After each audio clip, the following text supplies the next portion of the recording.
والصلاة والسلام على سيد الأنبياء والمرسلين أما بعد فأعوذ بالله من الشيطان الرجيم بسم الله الرحمن الرحيم قال الله سبحانه وتعالى في كلام المجيد والفرقان الحميد لقد كان لكم في رسول الله أسوة حسنة صدق اللہ مولانا العظیم وصدق رسولہ النبی الکریم الامین۔ نبی مکرم نور مجسم شاہ بنی آدم رسول محتشم صلی اللہ علیہ وسلم کا فرمان عالی شان ہے، زینوا مجالسکم بالصلاة علی فإن صلاتکم علی نور لکم یوم القیامہ۔ تم اپنی مجلسوں کو مجھ پر درود پاک پڑھ کر آراستہ کرو کہ تمہارا مجھ پر درود پڑھنا روز قیامت تمہارے لیے نور ہوگا۔ حصول برکت نزول رحمت کے لیے ایک مرتبہ درود پاک پڑھ لیجئے۔ اللہم صلی علی سیدنا و مولانا محمد طب القلوب و دوائها وعافیت الابدان وشفائها ونور الابصار وضیائها وآلہ وصحبہ دائما ابدا صلاة وسلام علیک یا سیدی یا رسول اللہ وعلی آلک واصحابک یا سیدی یا حبیب اللہ۔ آج بروز اتوار 4 جولائی 2021 کو بعد نماز عصر ادارہ معہد المشکات للبنات میں ہمارے اس مبارک نشست کا سلسلہ ہے، اور ہماری گفتگو کا جو آج عنوان ہے وہ ہے انداز گفتگو، یعنی ایک شخص کو بحیثیت مسلمان گفتگو کس طریقے سے کرنی چاہیے اور اس کا انداز کیا ہونا چاہیے اور اس کی گفتگو کا طریقہ کار کیا ہونا چاہیے۔ چونکہ ہماری جو زندگی ہے وہ ایک معاشرتی زندگی گزر رہی ہے، اور معاشرتی زندگی میں ہم جانتے ہیں کہ ہمارا تعلق اپنے پڑوسیوں کے ساتھ بھی ہوتا ہے، اپنے قریبی دوست احباب کے ساتھ بھی ہوتا ہے، اپنے رشتہ داروں کے ساتھ بھی ہوتا ہے، اپنے علاقے کے افراد کے ساتھ بھی ہوتا ہے۔ پھر اس گفتگو کا تعلق بڑے کے ساتھ بھی ہے، چھوٹے کے ساتھ بھی ہے، بزرگ کے ساتھ بھی ہے، مرد کے ساتھ بھی ہے، خاتون کے ساتھ بھی ہے۔ الغرض یہ گفتگو کا جو دائرہ کار ہے وہ بہت وسیع ہے۔ تو اسی تناظر میں آج کی ہماری یہ نشست انعقاد پذیر ہے۔ انشاءاللہ العزیز اس اپنے وقت میں اسی پر ہم کچھ سیکھنے کی کوشش کریں گے۔ ابتداً ایک بات سمجھ لیجئے کہ اسلام کو جب ہم پڑھتے ہیں تو اس کا جو مجموعی طور پر ایک سٹرکچر ہے وہ 4 چیزوں کی شکل میں ہمارے سامنے آتا ہے۔ اسلام کے اندر جو بنیادی چیزیں ہیں اور اس کا تمام تعلیمات کو مد نظر رکھ کر جو ایک سٹرکچر بنتا ہے تو وہ 4 چیزیں ایسی ہیں کہ انہی کے ارد گرد اس کی مکمل تعلیمات جو ہے گھومتی ہیں، اور انہی کے ارد گرد اور انہی کے اوپر پوری تعلیمات کا دار و مدار ہوتا ہے۔ امام غزالی رحمۃ اللہ تعالی علیہ نے احیاء العلوم شریف کے اندر اس بات کو تحریر فرمایا ہے، فرمایا کہ اسلام کی جتنی بھی باتیں ہیں ان کا دائرہ کار، ان کا تمام مجموعہ وہ 4 چیزوں کے اندر ڈیوائیڈ ہو جاتا ہے۔ ایک وہ چیزیں جن کا تعلق اعتقادیات کے ساتھ ہے، دوسری وہ چیزیں کہ جن کا تعلق عبادات کے ساتھ ہے، تیسری وہ چیزیں کہ جن کا تعلق معاملات کے ساتھ ہے، اور چوتھی وہ چیزیں جن کا تعلق اخلاقیات اور آداب کے ساتھ ہے۔ اب چونکہ عقائد ہوں، عبادات ہوں معاملات ہوں، اخلاقیات و آداب ہوں، ان میں سے ہر ایک جو بھی تعلیم ہے وہ لینے کا جو طریقہ ہوگا اور جس ذات سے لی جائے گی وہ نبی کریم صلی اللہ علیہ وسلم کی ذات ہے۔ اسی وجہ سے قرآن مجید برہان رشید میں اللہ تبارک و تعالی نے ارشاد فرمایا ہے لَقَدْ كَانَ لَكُمْ فِي رَسُولِ اللَّهِ أُسْوَةٌ حَسَنَةٌ کہ نبی کی زندگی میں اور رسول کی زندگی میں تمہارے لیے ایک بہترین تعلیم موجود ہے۔ رسول کی زندگی تمہارے لیے ایک رول ماڈل کے طور پر ہے۔ رسول کی زندگی تمہارے لیے ایک آئیڈیالسٹک شخصیت کے طور پر ہے۔ یعنی مطلب یہ نکلتا ہے کہ عقیدہ وہ رکھنا ہے اور وہ مطلوب ہے جو نبی نے دیا ہے اور نبی کا اپنا ہے۔ عبادت وہ کرنی ہے اور اس کی کرنی ہے کہ جو نبی نے طریقہ بتایا ہے، اپنی اسوہ، اپنے کردار، اپنی شخصیت سے سمجھایا ہے۔ اور معاملات ایک پورا وسیع دائرہ کار ہے، تو معاملات جتنے بھی ہیں ان تمام کے اندر انداز وہ اختیار کرنا ہے جو نبی آخر الزماں کا انداز ہے۔ اور اگر اخلاقیات اور آداب کی بات ہے کہ ایک دوسرے کے ساتھ کیسا برتاؤ رکھنا ہے، ایک دوسرے کے ساتھ کس طریقے پر پیش آنا ہے، تو وہ انداز اور وہ طریقہ وہ بھی نبی کریم صلی اللہ علیہ وسلم سے لیا جائے گا۔ اسی وجہ سے ارشاد فرمایا لَقَدْ كَانَ لَكُمْ فِي رَسُولِ اللَّهِ أُسْوَةٌ حَسَنَةٌ کہ نبی کی جو شخصیت ہے، نبی کی جو اسوہ ہے، نبی کی جو زندگی ہے اور ان کا جو عمل، ان کا جو کردار ہے وہ تمہارے لیے ایک آئیڈیل کردار ہے۔ عقیدے کے اندر، عبادت کے اندر، معاملات کے اندر، اخلاقیات اور عبادات، ہر ایک کے اندر آپ نے اگر کسی شخصیت کو فالو کرنا ہے تو وہ نبی کریم صلی اللہ علیہ وسلم کی ذات ہے، انہی کو فالو کیا جائے گا۔ اب اخلاقیات، چونکہ آج کی ہماری گفتگو انداز گفتگو پر ہے، ہمارا عنوان انداز گفتگو ہے، تو اس کا تعلق اخلاقیات کے ساتھ ہے، اسلام کے چوتھے باب کے ساتھ ہے، اخلاقیات اور آداب کے ساتھ ہے۔ تو اس لیے آج ہم اسی کے تناظر میں، اخلاقیات کے تناظر میں یہ سمجھنے اور سیکھنے کی کوشش کرتے ہیں کہ وہ کون سی اخلاقیات ہیں، وہ کون سے آداب ہیں کہ جو ہمیں نبی کریم صلی اللہ علیہ وسلم کے کردار میں نظر آتے ہیں اور آپ کے صحابہ کرام کے ذریعے سے ہم تک وہ پہنچے ہیں، اور ایک بہترین شخصیت اپنے اندر اجاگر کرنے کے لیے اور اپنے آپ کو ایک بہترین گفتگو کا ماہر اور بہترین شخصیت کا حامل بندہ بنانے کے لیے نبی کریم صلی اللہ علیہ وسلم کی جو اسوہ ہے اس کو کس طریقے پر فالو کرنا ہے۔ آج جس دور میں ہم وقت گزار رہے ہیں اور زندگی بسر کر رہے ہیں، اگر ہم اس کا ہر جہت سے مطالعہ کریں یا اس کو ہر جہت سے دیکھیں تو ہم پر ایک بات تو بالکل عیاں ہو جاتی ہے کہ اس وقت مختلف ناموں سے مختلف کورسز لوگوں کی شخصیت کو ابھارنے کے لیے اور لوگوں کے کردار کو نکھارنے کے لیے باقاعدہ جو ہے مرتب کیے گئے ہیں، اور بڑے بڑے لوگ جو ہے اس کے لیے ہائر کر کے وہ باقاعدہ آ کر ان کی تربیت کر رہے ہیں اور سکھا رہے ہیں کہ انداز گفتگو کیا ہونا چاہیے، بات چیت کا طریقہ کار کیا ہونا چاہیے، آپ کے بیٹھنے کا طریقہ کیا ہونا چاہیے، مینجمنٹ کے طریقہ کار کیا ہونے چاہیے، پھر ادارہ ہے تو ادارے کی مینجمنٹ کیا ہونی چاہیے، پھر ایک جو ادارے کا آنر ہے یا ادارے کا سپروائزر ہے یا ادارے کا جو چیئرمین ہے یا ادارے کے جو دیگر سٹاف کے افراد ہیں وہ اپنے آنے والے لوگوں کے ساتھ کس انداز میں بات کریں اور ان کو کس طریقے سے ٹریٹ کریں، کس طریقے سے ان کا انداز ہونا چاہیے، باقاعدہ اس پر کورسز چل رہے ہیں اور لوگ باقاعدہ یہ کورسز کر کے اپنے انداز کو نکھارنے کی کوشش کر رہے ہیں۔ لیکن ہم نے یہ دیکھنا ہے کہ انداز وہ جو تا قیامت رہے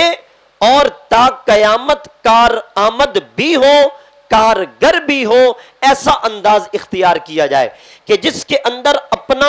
مزید اپنا ہو جائے اور پرایا بھی اپنا ہو جائے۔ یہ انداز اگر کہیں پر ہم کو ملتا ہے تو وہ صرف نبی کریم صلی اللہ علیہ وسلم کی سیرت میں ملتا ہے۔ اس لیے ضرورت اس امر کی ہے کہ اگر ہم باقاعدہ طور پر نبی کریم صلی اللہ علیہ وسلم کی اسوہ کو پڑھ کر آپ کی اسوہ میں سے اس انداز کو سمجھنے اور سیکھنے کی کوشش کر لیں تو میں نہیں سمجھتا کہ ہمیں کوئی اضافی کورس کرنے کی ضرورت ہوگی، بلکہ اسی سے ہی ہم ایک بہترین شخصیت کے حامل اور لوگوں کے ساتھ ان کے حفظ مراتب کے اعتبار سے کلام کرنے والے اور گفتگو کرنے والے بن سکتے ہیں۔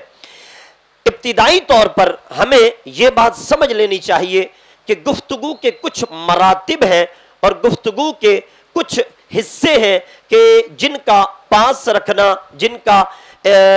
لحاظ رکھنا بہت ضروری ہے۔ گفتگو کے اندر بنیادی طور پر جو اہمیت کی چیزیں ہیں وہ 3 چیزیں بہت اہم ہیں۔ نمبر 1 سب سے پہلی جو چیز ہے وہ ہے کہ کوئی بھی شخص جو اپنی گفتگو کر رہا ہے اس کا اپنی گفتگو میں الفاظ کا انتخاب کیسا ہے۔ گفتگو کے اندر الفاظ کے انتخاب کی بڑی اہمیت ہوتی ہے۔ دوسرے نمبر پر حفظ مراتب کا خیال رکھنا، حفظ مراتب یہ بہت اہم ہے، یعنی جو جس کا مقام ہے اس کے ساتھ اس مقام کو مد نظر رکھ کے اس کے مقام کا اعتبار کر کے ویسے ہی اس کے ساتھ گفتگو کی جائے۔ اور تیسرا جو گفتگو کا بنیادی عنصر ہے، بنیادی ٹول ہے، وہ ہے کہ انداز گفتگو، انسان کی باڈی لینگویج کیا ہے، انسان کے گفتگو کا انداز کیا ہے۔ یہ 3 چیزیں کسی بھی شخص کی گفتگو کے اندر اہمیت کی حامل ہوتی ہیں۔ ہم سر دست ایک ایک پوائنٹ پر الگ الگ گفتگو کریں گے۔ اگر ہم سب سے پہلے اپنے اس پوائنٹ پر گفتگو کریں کہ الفاظ کا جو انتخاب ہے یہ کس قدر اہمیت کا حامل ہے، ایک بات جو بڑی اہم ترین ہے وہ آپ دنیاوی معاملات کی بات کریں یا اخروی معاملات کی بات کریں، ہر دو میں گفتگو کرتے وقت، کلام کرتے وقت الفاظ کا جو چناؤ ہے اس کی بڑی اہمیت ہوتی ہے۔ اس کو ایک واقعے کے ذریعے سمجھنے کی کوشش کرتے ہیں۔ ایک بادشاہ تھا، اسے ایک خواب آیا تو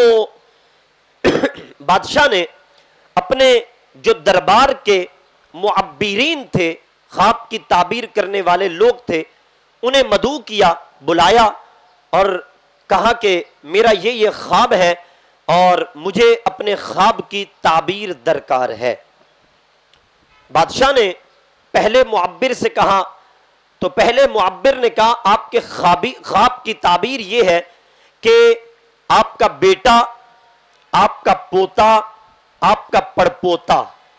آپ کی زندگی ہی میں مر جائیں گے۔ بادشاہ نے جیسے ہی یہ جملہ سنا بادشاہ کو طیش آ گیا، غصہ آ گیا۔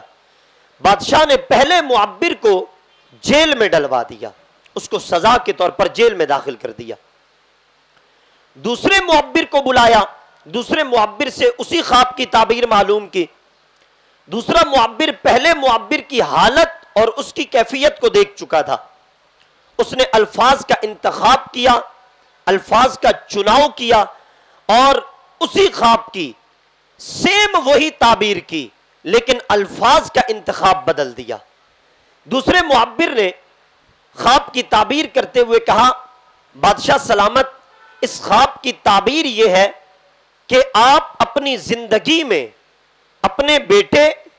اپنے پوتے، اپنے پڑپوتے کو بادشاہ بنتا دیکھیں گے اور ان کی تاج پوشی اپنے ہاتھ سے کریں گے۔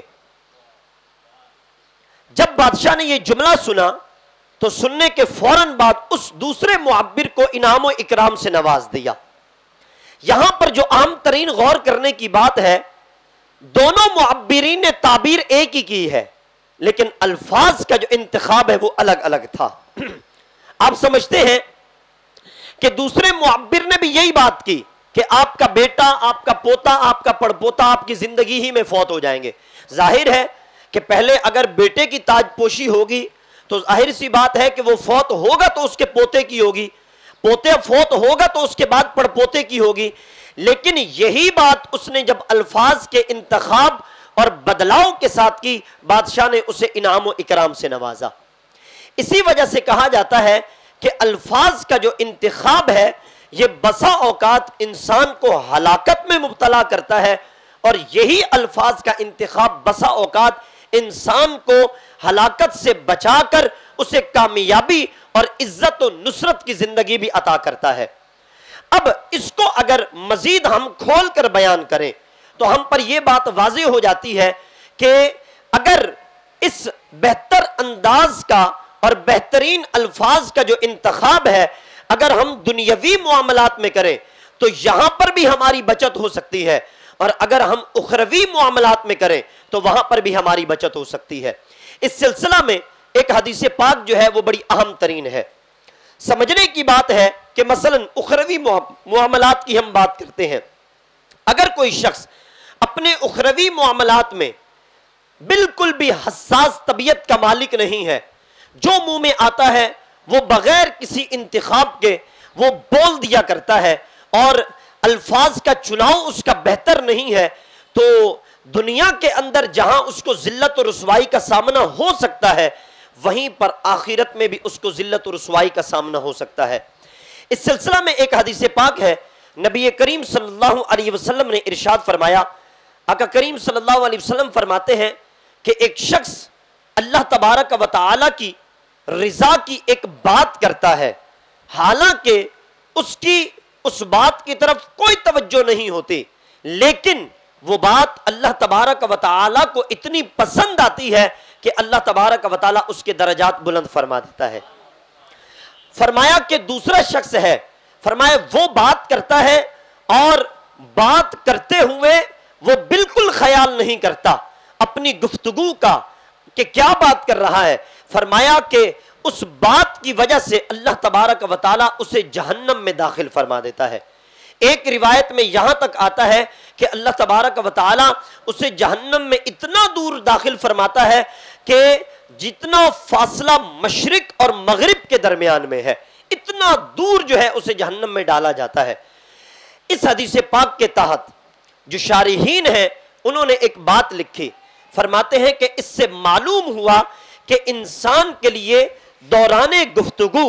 یہ بات بہت اہم ہے کہ انسان اپنی گفتگو میں کون سے الفاظ استعمال کرتا ہے کہ جس کی بدولت اس کی دنیا میں بھی اس کے لیے بہتری ہوتی ہے اور اس کی آخرت بھی اس کے لیے بہتر ہوتی ہے۔ اسی واسطے ہمارے یہاں ایک جملہ ضرب المثل کے طور پر یا ایک مثال کے طور پر بولا جاتا ہے، کہا جاتا ہے کہ پہلے تولو بعد میں بولو، یعنی پہلے اس بات کو دیکھ لو کہ جو بات تم کر رہے ہو اس کے اندر جو اس کے اجزاء ہیں، اس کا جو ایک ایک لفظ ہے وہ اس قابل ہے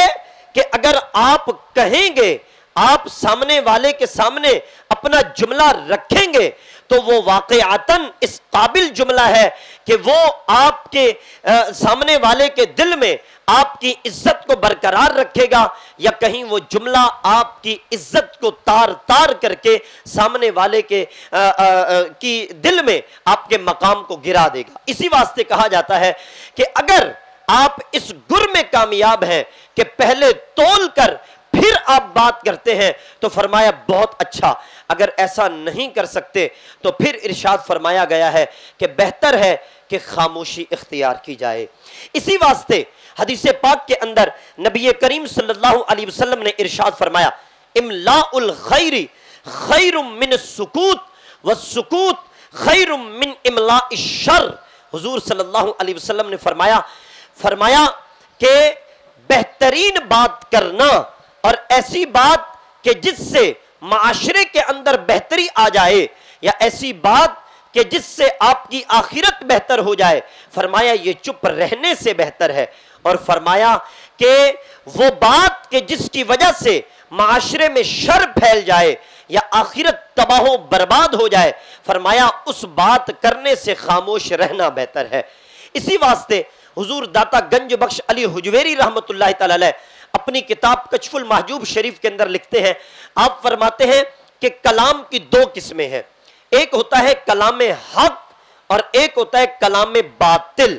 فرمایا کلام حق یہ ہے کہ انسان وہ بات کرے کہ جس کے اجزاء ایسے عمدہ ہو کہ سامنے والے کے دل کو موہ لیا کریں، اور فرمایا کلام باطل یہ ہے کہ انسان ایسی گفتگو کرے کہ جس کی وجہ سے وہ اپنا مقام بھی کھو دے اور سامنے والے کی دل آزاری بھی کر بیٹھے۔ اور فرمایا جس طرح کلام دو طرح کے ہوتے ہیں، اسی طریقے سے ارشاد فرمایا خاموشی بھی دو طرح کی ہوتی ہے۔ نمبر ایک، فرمایا ایک خاموشی وہ ہے جو با مقصد ہے، یعنی انسان کسی مقصد کے تحت خاموش ہے، مثلا وہ آخرت کی فکر کر رہا ہے، خاموش ہے، وہ اس توجہ کے اندر مبتلا ہے، وہ اس بات کی طرف توجہ کر رہا ہے کہ میں نے آخرت کا حساب کیسے دینا ہے، میرا آخرت میں جب حساب ہوگا ایک ایک چیز کا مجھ سے پوچھا جائے گا تو میں جواب کس طریقے سے دوں گا۔ فرمایا یہ خاموشی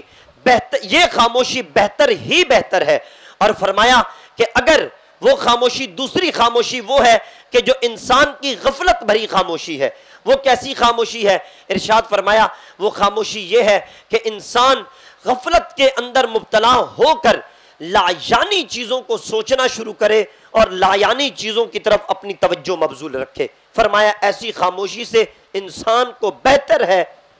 کہ وہ اچھا کلام کر کے معاشرے کے اندر بہتری پیدا کرنے کی کوشش کرے۔ الغرض، گفتگو کا ایک بنیادی عنصر وہ ہے الفاظ کا انتخاب۔ اگر ہمارے الفاظ کا انتخاب بہتر ہو تو ہم اپنی عزت کو اور اپنے معاشرے کے اندر اپنے وقار کو برقرار رکھنے میں کامیاب رہ سکتے ہیں۔ اس مقام پر ایک بات جو بڑی اہم ترین ہے اور امام غزالی رحمت اللہ تعالی علیہ نے اپنی جو ہے کتاب کے اندر تحریر فرمائی ہے، آپ فرماتے ہیں کہ گفتگو کی چار قسمیں ہیں۔ ایک گفتگو وہ ہے کہ جس کے اندر فائدہ ہی فائدہ ہے، فرمایا دوسری گفتگو وہ ہے کہ جس کے اندر نقصان ہی نقصان ہے، فرمایا تیسری گفتگو وہ ہے کہ جس میں فائدہ بھی ہے اور نقصان بھی ہے، اور فرمایا چوتھی گفتگو وہ ہے کہ جس میں نہ تو فائدہ ہے نہ ہی نقصان ہے۔ ارشاد فرمایا کہ پہلی جو قسم ہے کہ جس کے اندر فائدہ ہی فائدہ ہے، ارشاد فرمایا وہ گفتگو کی قسم وہ ہے کہ جس کے اندر فائدہ ہی فائدہ ہے اور انسان کو ایسی ہی گفتگو کرنی چاہیے۔ گفتگو کی جو دوسری قسم ہے یعنی جس میں نقصان ہی نقصان ہے، فرمایا ایسی گفتگو سے اجتناب چاہیے۔ تیسری قسم جس میں فائدہ بھی ہے نقصان بھی ہے، ارشاد فرمایا ایسی گفتگو سے بھی اجتناب لازم ہے۔ اور چوتھی گفتگو وہ ہے کہ جس میں نہ کوئی فائدہ ہے نہ ہی کوئی نقصان ہے، فرمایا چونکہ عبث ہے، لایانی ہے، بیکار ہے، ارشاد فرمایا ایسی گفتگو سے بھی اجتناب چاہیے۔ کیوں؟ کیونکہ حدیث پاک میں ارشاد فرمایا گیا، فرمایا من حسن اسلام المرء ترکہ ما لا یعنیہ، فرمایا انسان کے، آدمی کے، مومن کے اسلام کی خوبصورتی یہ ہے کہ وہ ہر لا یعنی، فضول اور عبث چیز کو چھوڑ دے۔ فرمایا ہر وہ گفتگو کہ جو لا یعنی ہے، جس میں کوئی فائدہ نہیں، فرمایا ایسی گفتگو سے اجتناب چاہیے۔ اس واسطے گفتگو کے آداب میں بنیادی ادب یہ ہے کہ انداز اور الفاظ کا جو انتخاب ہے وہ اہم ترین ہے اور یہ بہتر ہونا چاہیے۔ اس کے بعد گفتگو کے عنصر میں جو دوسرا عنصر آتا ہے وہ ہے حفظ مراتب کا۔ حفظ مراتب کیا ہے؟ حفظ مراتب یہ ہے کہ جس کے ساتھ گفتگو ہو رہی ہے یا جس کے بارے میں گفتگو ہو رہی ہے، اس کے ساتھ گفتگو کرتے ہوئے اس کے مقام اور مرتبے کا لحاظ رکھا جائے، جو اس کا مقام ہے وہ اس کا خیال رکھا جائے۔ اب اس کو ہم اگر تقسیم کر دیں تو پہلی تقسیم جو بنے گی، اس سلسلہ میں ہمیں حدیث پاک میں بھی ایک رہنمائی ملتی ہے کہ گفتگو کرتے ہوئے یا کسی بھی موقع پر انسان کے مقام اور مرتبے کا خیال رکھنا چاہیے۔ مثلا حدیث پاک میں آتا ہے انزل الناس منازلہم، ارشاد فرمایا کہ لوگوں کو ان کے مقام اور مرتبے کے مطابق ٹریٹ کرنا چاہیے. جو ان کا مقام ہے، جو ان کا رتبہ ہے، جو ان کا مرتبہ ہے، اس کے مطابق ان کے ساتھ پیش آنا چاہیے اور ان کے مقام اور مرتبے کا خیال رکھنا چاہیے. اب اگر ہم اس حصے کو تقسیم کرتے ہیں تو ہم 3 حصوں میں اس بات کو لے سکتے ہیں. مثلا سب سے پہلی جو صورتحال ہے وہ ہم یہ رکھ لیتے ہیں کہ اگر گفتگو انبیاء کرام کے بارے میں ہو رہی ہے، اگر گفتگو اللہ تبارک و تعالیٰ کی ذات کے بارے میں ہو رہی ہے، اگر گفتگو اللہ کے فرشتوں کے بارے میں ہو رہی ہے، تو ایسی صورتحال میں گفتگو کے اندر باقاعدگی کے ساتھ ادب و احترام کا انداز لازمی رکھنا ہے. مثلا اللہ تبارک و تعالیٰ کی ذات کے بارے میں گفتگو ہو، اللہ کے رسولوں کے بارے میں گفتگو ہو، اللہ کے انبیاء کے بارے میں گفتگو ہو،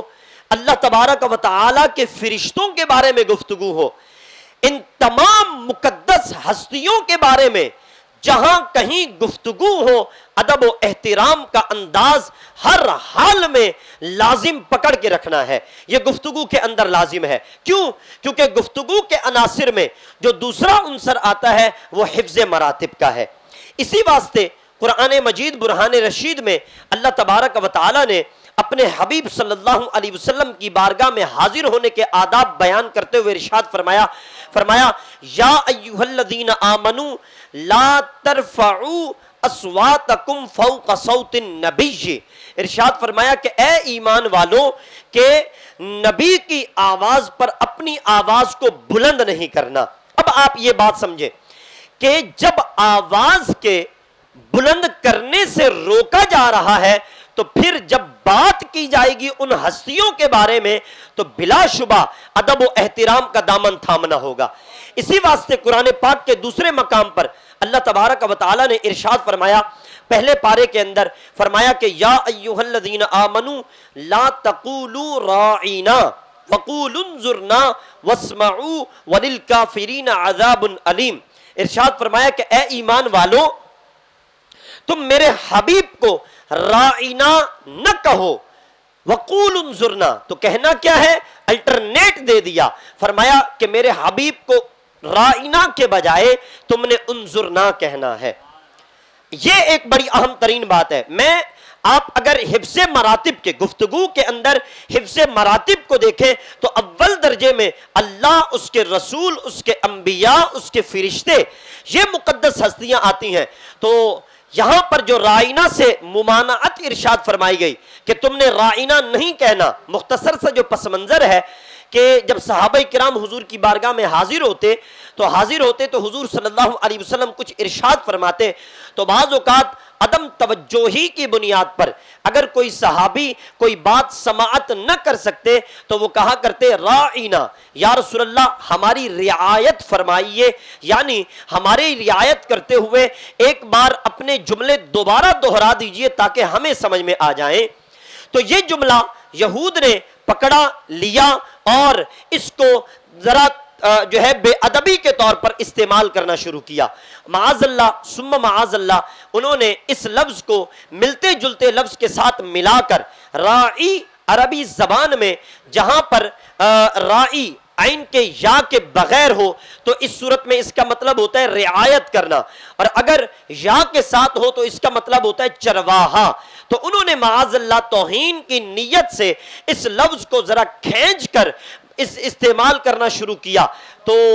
اللہ تبارک و تعالی نے چونکہ صحابہ کرام کی نیت تو ایسی نہیں ہوتی تھی لیکن ایک مبہم ایک مشکوک لفظ کے استعمال سے بھی منع کرتے ہوئے ارشاد فرمایا کہ وقول انظرنا، رائنا نہیں کہنا بلکہ انظرنا کہنا ہے، یعنی ہم پر نظر عنایت فرمائیے. تو یہ ہے حفظ مراتب، اور اللہ اور اس کے انبیاء اور اس کے رسولوں کے بارے میں، اس کے فرشتوں کے بارے میں گفتگو کرتے ہوئے اپنی زبان پر اور اپنے انداز میں ادب و احترام لازمی طور پر رکھنا چاہیے، اور یہ فرض ہے، یہ لازم ہے. یہاں پر میں فرشتوں کے حوالے سے بالخصوص جو ہے ایک بات عرض کروں گا، اور یہ بات عرض کرنا اس لیے ضروری ہے کہ ہمارے یہاں چونکہ جوک وغیرہ یعنی مزاحیہ لطیفے وغیرہ بنتے ہیں اور جوک وغیرہ بنتے ہیں اور پھر انہیں آگے بڑھایا بھی جاتا ہے، اور میسیجز کے ذریعے سے، واٹس ایپ کے ذریعے سے، یا پھر جو ہے فیس بک کے ذریعے سے وہ آگے بڑھائے جاتے ہیں، اور ان کے اندر فرشتوں کے حوالے سے ایک مزاحیہ میسیج بنا ہوا ہوتا ہے کہ فلاں شخص کو تو فرشتہ بھی نہیں پہچان سکتا، یا فرشتہ بھی ایسا ہے۔ تو اس طریقے سے فرشتوں کے بارے میں ایک نازیبا انداز ہمارے احباب کا ہوتا ہے۔ اور ایک بات سمجھنے کی بہت ضرورت ہے کہ فرشتوں کے متعلق گفتگو کرتے ہوئے لوگ سمجھتے ہیں کہ شاید ان کے متعلق اگر گفتگو کریں گے تو کوئی ایسا مسئلہ نہیں ہوگا، جبکہ عقیدے کی تمام کتب کے اندر یہ بات لکھی ہے کہ اگر کوئی شخص اللہ تبارک و تعالیٰ کے فرشتوں کی توہین کرتا ہے تو ایسا شخص دائرہ اسلام سے خارج ہے۔ تو اس قدر جو ہے اہمیت ہے، اس لیے حفظ مراتب بہت ضروری ہے۔ اور دوسرے نمبر پر اگر ہم جو ہے اس بات کو رکھیں تو دوسرے نمبر پر حفظ مراتب میں گفتگو کے اندر جو بڑی اہم ترین ہستیاں آتی ہیں وہ ہے انسان کے ماں باپ، وہ ہے اس انسان کے استاد، وہ ہے انسان کے پیر و مرشد، اس کے مرشد برحق۔ یہ وہ عظیم ہستیاں ہوتے ہیں کہ جن کے ساتھ بات کرتے ہوئے باقاعدہ ادب و احترام، ان کے رتبے، ان کے مقام کا لحاظ رکھنا یہ بہت ضروری ہے، اور ان کا ادب کی پاسداری کرنا بہت ضروری ہے۔ قرآن مجید برہان رشید میں اللہ تبارک و تعالی نے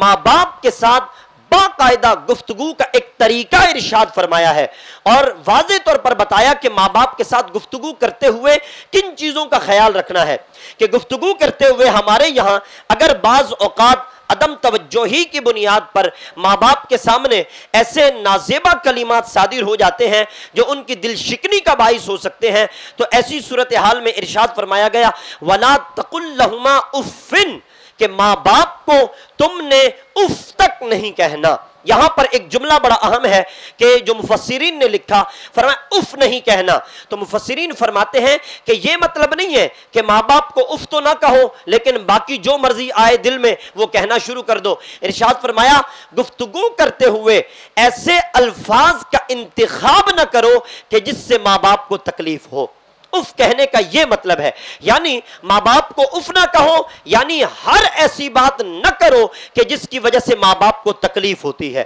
پھر اس کے ساتھ ہی ماں باپ کے ساتھ گفتگو کا اور ان کے مرتبے کا لحاظ کروانے کے لیے ان کے ساتھ گفتگو کا انداز یہ بتایا، فرمایا وَلَا تَنْهَرْهُمَا، ماں باپ کو گفتگو کرتے ہوئے تم نے جھڑکنا بھی نہیں ہے، ماں باپ کو گفتگو کرتے ہوئے تم نے جھڑکنا بھی نہیں ہے۔ تو اس قدر ماں باپ کی اہمیت ہے۔ اسی وجہ سے دوسری جگہ پر ارشاد فرمایا وَقُلْ لَهُمَا قَوْلًا كَرِيمًا، ارشاد فرمایا تو پھر ماں باپ کے ساتھ بات کیسے کرنی ہے، ان کے مقام کا خیال کیسے کرنا ہے، فرمایا قُلْ لَهُمَا قَوْلًا كَرِيمًا، ماں باپ کے ساتھ بات کرنی ہے، فرمایا ان کے ساتھ انتہائی نرم کلمے کہہ کر ان کے ساتھ بات کرنی ہے، ان کو ایک نرم کلمے کے ساتھ بات کرنی ہے،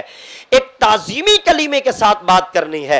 ایک اچھے کلمے کے ساتھ بات کرنی ہے۔ اور یہی انداز استاد کے ساتھ چاہیے، اور یہی انداز پیر و مرشد کے ساتھ چاہیے، بلکہ پیر و مرشد کے ساتھ تو ماں باپ سے بھی زیادہ ادب و احترام کا انداز روا رکھنا چاہیے کہ بہرحال ماں باپ اس کے جسم و جسمانیت کی تحفظ کر کے اس کی پرورش کا باعث بنتے ہیں، جبکہ پیر و مرشد اور استاد باقاعدہ اس کے جو روحانیت ہے اس کی تربیت کا باعث ہوتا ہے۔ لہٰذا ماں باپ ہوں یا استاد ہوں، حفظ مراتب میں گفتگو کا دوسرا عنصر یہ ہے کہ ان کا ادب و احترام کیا جائے۔ اور حفظ مراتب میں جو تیسرا گفتگو کا عنصر ہے وہ یہ ہے کہ گفتگو کرتے ہوئے چھوٹے کا اور بڑے کا یہ لحاظ رکھنا، وہ اپنا ہو یا پرایا ہو، اجنبی ہو یا شناسا ہو، کوئی بھی ہو، ہر ایک کے ساتھ باقاعدگی کے ساتھ اس کے جو ہے چھوٹے اور بڑے ہونے کا خیال رکھنا چاہیے۔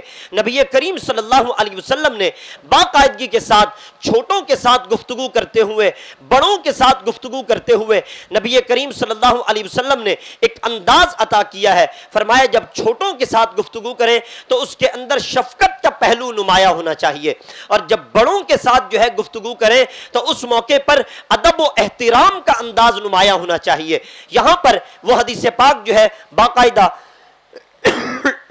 ہم سماعت کر لیتے ہیں۔ نبی کریم صلی اللہ علیہ وسلم نے ارشاد فرمایا من لم یرحم صغیرنا ولم یؤقر کبیرنا فلیس منا، کہ جو شخص ہمارے چھوٹوں کے ساتھ جب ان کے ساتھ برتاؤ رکھے اور ان کے ساتھ شفقت کا معاملہ نہ کرے، اور ہمارے بزرگوں کے ساتھ ہمارے بڑوں کے ساتھ جب پیش آئے تو ان کی تعظیم نہ کرے، فرمایا فلیس منا، وہ ہم میں سے نہیں ہے۔ اب یہاں پر کیفیت یہ ہوتی ہے ہمارے یہاں کہ ہم یہ کوشش کر رہے ہوتے ہیں کہ اپنے والد کے ساتھ بڑے اچھے انداز میں بات کرتے ہیں، لیکن اگر والد کے اور تایا کے، والد کے اور چچا کے، والد کے اور ماموں کے، والد کے اور کسی اور رشتہ دار کے یا دوست احباب کے معاملات اوپری سطح پر خراب ہو جاتے ہیں تو ہمارا انداز ان سے یکسر جدا ہو جاتا ہے، بالکل انتہائی نازیبا انداز ہو جاتا ہے۔ چچا کے بارے میں، تایا کے بارے میں جو بڑوں کی ناراضی ہے، جو بڑوں کے معاملات ہیں، اللہ ان کو بھی جو ہے آپس میں صلح کی توفیق دے، لیکن بڑوں کے معاملات میں آ کر کیا چھوٹوں کو یہ زیب دیتا ہے کہ وہ بڑوں کی تعظیم ترک کر دیں؟ ہم اپنے والدین کی اولاد بعد میں ہیں اور بحیثیت مسلمان نبی کریم صلی اللہ علیہ وسلم کے امتی پہلے ہیں، تو ماں باپ سے زیادہ نبی کریم صلی اللہ علیہ وسلم کا حق ہے، اور حضور صلی اللہ علیہ وسلم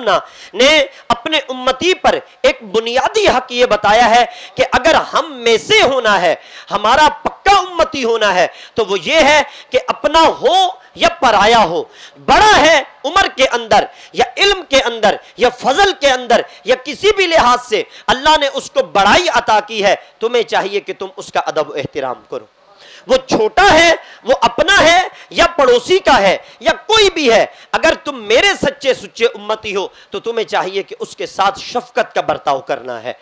آخر یہ کیوں ہوتا ہے کہ جب ایک ہی عمل، ایک ہی کام ہماری اپنی اولاد کرتی ہے تو ہم بڑی شفقت کے ساتھ پیش آتے ہیں، اور کسی اور کی اولاد کرتی ہے تو ہمیں غصہ آنے لگتا ہے؟ یہ انداز درست نہیں ہے۔ اس لیے ہم ہر ایک کے ساتھ، اگر چھوٹا ہے تو شفقت کا برتاؤ، اگر بڑا ہے تو ایسی صورتحال میں ادب و احترام کا برتاؤ۔ بعض اوقات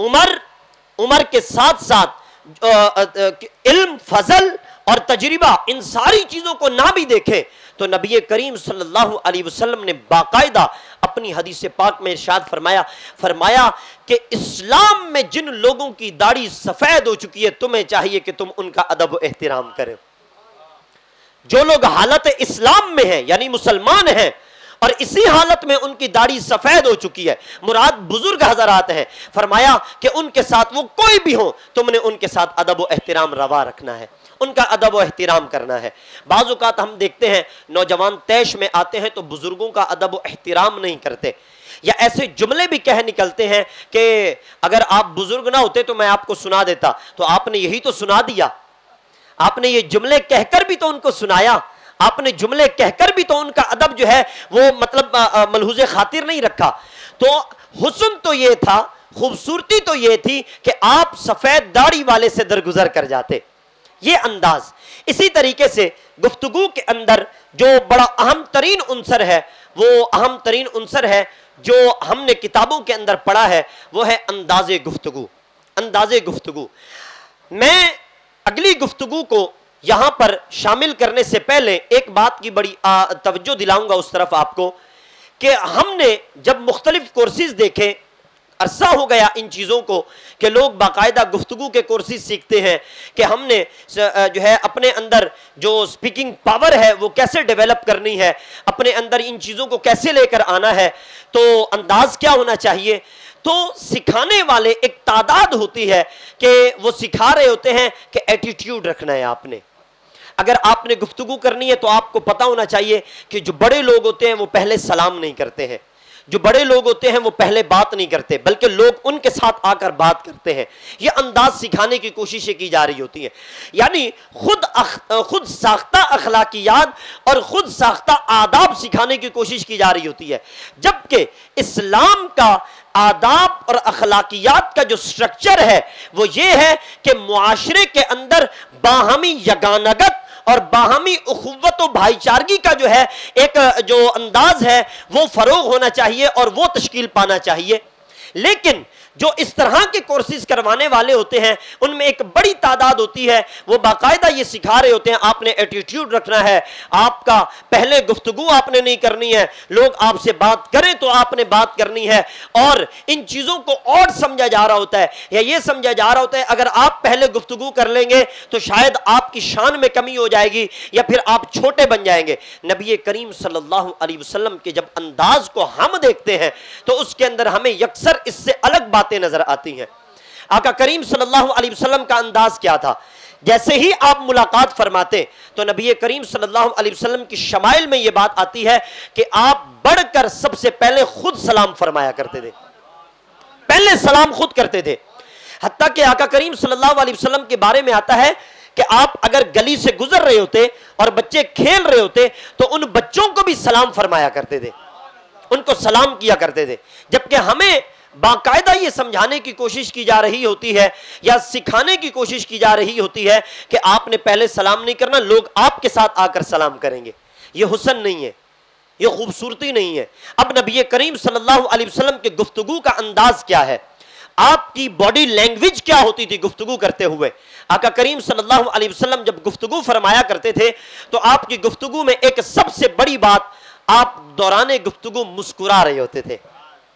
گفتگو کے دوران آپ مسکرا رہے ہوتے تھے.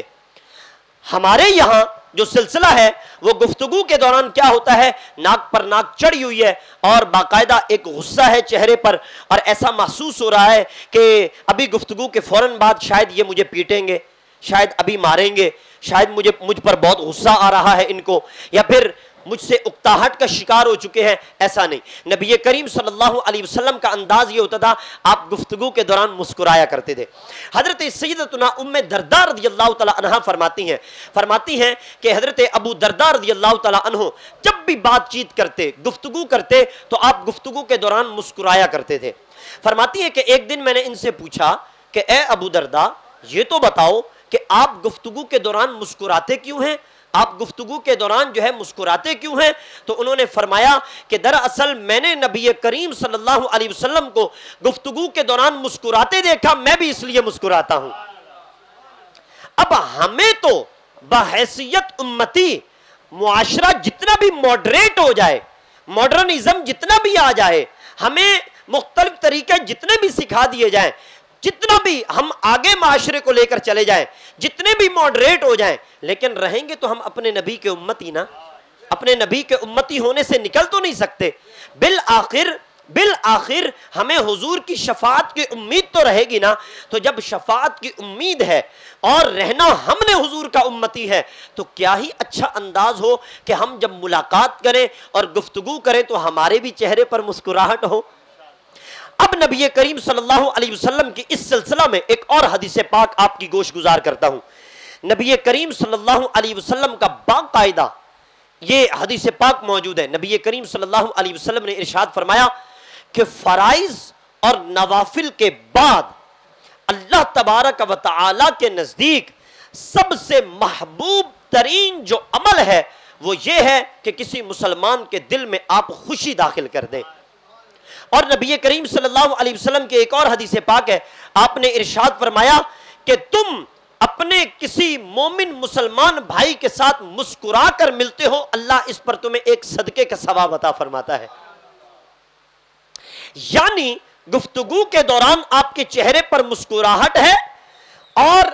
آپ مسکرا رہے ہیں تو اس کا ایک سب سے بڑا فائدہ یہ ہے کہ سامنے والا بندہ آپ سے وحشت میں مبتلا نہیں ہو رہا. یہاں پر گفتگو کے آداب میں ایک بہت اہم ترین ادب یہ ہے کہ نبی کریم صلی اللہ علیہ وسلم کا انداز یہ ہوتا تھا جس کے ساتھ آپ گفتگو فرماتے تھے اس کی طرف مکمل متوجہ ہوتے تھے. روایات میں آتا ہے کہ جس کے ساتھ آپ گفتگو فرما رہے ہوتے تھے بھلے آپ مجمع میں ہوتے تھے تو فرماتے ہیں کہ وہ صحابی، وہ شخص یہ سمجھتے تھے کہ حضور صلی اللہ علیہ وسلم میرے علاوہ کسی کی بات سن ہی نہیں رہے، صرف مجھے سن رہے ہیں. یہ انداز ہوتا تھا. اب تھوڑا سا اپنے انداز کا موازنہ کر لیتے ہیں. ہمارے ساتھ ایک شخص گفتگو کر رہا ہے، مثلا ہم ماں باپ ہی کی بات کر لیتے ہیں. ہم اگر ٹیکنالوجی کی بات کریں تو ٹیکنالوجی کا مقصد یہ تھا کہ یہ ہمیں تھوڑا سا دور والوں کے قریب کر دیتی. مثلا موبائل کا بنیادی مقصد کیا تھا؟ موبائل کا بنیادی مقصد اگر سمجھا جائے تو وہ یہ تھا کہ جو دور کے رشتہ دار ہیں، دور کے لوگ ہیں، ان کے ساتھ ربط و تعلق ذرا قریب ہو جائے. لیکن نقصان یہ ہوا کہ قریب والے لوگ دور ہو گئے. کیسے؟ ماں باپ کے ساتھ بیٹھے ہوئے، ماں باپ بات کر رہے ہیں لیکن ہماری توجہ باقاعدہ موبائل پر ہوتی ہے. انداز گفتگو یہ تو نہیں ہے. ایسا محسوس ہوتا ہے کہ ماں باپ باقاعدہ اس بات کی کوفت میں مبتلا ہوتے ہیں کہ ہماری طرف توجہ ہی نہیں ہے. صرف ماں باپ ہی نہیں بلکہ ہر وہ شخص کہ جو آپ کے ساتھ بات کر رہا ہے، آپ اس کو جو ہے توجہ نہیں کر رہے اس کی بات کی طرف، وہ ایسا ہی محسوس کرتا ہے کہ شاید یہ میری طرف متوجہ نہیں، اور اس چیز کو حتق عزت سمجھا جاتا ہے. اسی واسطے نبی کریم صلی اللہ علیہ وسلم جب بھی کسی کے ساتھ بات فرماتے، گفتگو فرماتے، آپ کا انداز یہ ہوتا تھا کہ آپ اس کی طرف ہمتن گوش ہو کر باقاعدہ توجہ کے ساتھ جو ہے اس کی بات سماعت فرماتے. اور وہ صحابی یہ سمجھتے تھے کہ آقا کریم صلی اللہ علیہ وسلم میرے علاوہ کسی کی بات سماعت نہیں کر رہے. یہ انداز ہمارا ہونا چاہیے گفتگو کے اندر، دوران گفتگو آپس میں ملتے ہوئے. اور ایک اہم ترین بات گفتگو کے آداب میں اور گفتگو کے انداز میں وہ کیا ہونی چاہیے؟ وہ یہ ہونی چاہیے کہ جب ہم کسی کے ساتھ ملاقات کریں اور گفتگو کریں تو ہماری گفتگو باقاعدگی کے ساتھ گناہوں بھری گفتگو سے بالکل منزہ اور پاکیزہ ہونی چاہیے. امام غزالی رحمۃ اللہ تعالی علیہ نے ارشاد فرمایا گفتگو کی آفت یہ ہے، جہاں گفتگو کی برکات ہیں اس کے ثمرات ہیں، فرمایا گفتگو کے آداب، اس کی برکات، اس کے ثمرات یہ ہیں کہ اچھی گفتگو ہو، اللہ اور اس کے رسول کی ذات کے بارے میں گفتگو ہو، دین کے متعلق گفتگو ہو، معاشرے میں بہتری لانے کی گفتگو ہو. فرمایا لیکن گفتگو کی آفت یہ ہے کہ گفتگو کرتے ہوئے ایک دوسرے کی غیبت ہو، ایک دوسرے کی چغلی ہو، ایک دوسرے کی برائی ہو، ایک دوسرے کے متعلق ایسے کلمات کہ اگر وہ سنے تو اسے اچھے نہ لگے. فرمایا گفتگو کی آفت یہ ہے. اور فرمایا گفتگو کے آداب میں یہ ہے کہ ان تمام چیزوں سے گفتگو کو پاک رکھنا چاہیے. خلاصہ کلام اگر ان تمام باتوں کا نکالے مورل کے طور پر، سمری کے طور پر، تو وہ یہ نکلتا ہے کہ گفتگو میں آپ کے لیے جو ضروری چیز ہے وہ ہے آپ کے الفاظ کا انتخاب. دوسری چیز ہے حفظ مراتب کہ جس کا جو مرتبہ ہے اس کے مطابق اس کے ساتھ گفتگو کی جائے. اور تیسری چیز ہے آپ کا لب و لہجہ. لہجہ ایک ایسی چیز ہے کہ اگر آپ اس لہجے کو بدل دیتے ہیں تو وہی لہجہ جو ایک کرخت بات ہے، لہجے کے بدلاؤ سے بندے پر گرا نہیں گزرتی، اور ایک اچھی بات بھی لہجے کے بدلاؤ سے، اس کے اندر کرختی کی وجہ سے، سختی کی وجہ سے باقاعدگی کے ساتھ وہ اچھی بات بھی بری لگنے لگتی ہے. اس واسطے ضروری ہے کہ ہم میں سے ہر بندہ اپنا انداز گفتگو ویسا کرنے کی کوشش کرے جیسا نبی کریم صلی اللہ علیہ وسلم کا انداز تھا، جیسا ہمارے اسلاف کا انداز تھا، جیسا ہمارے بزرگان دین کا انداز تھا. اللہ تبارک و تعالی ہمیں اس پر عمل کی توفیق عطا فرمائے. آمین ثم آمین وما علی الا البلاغ.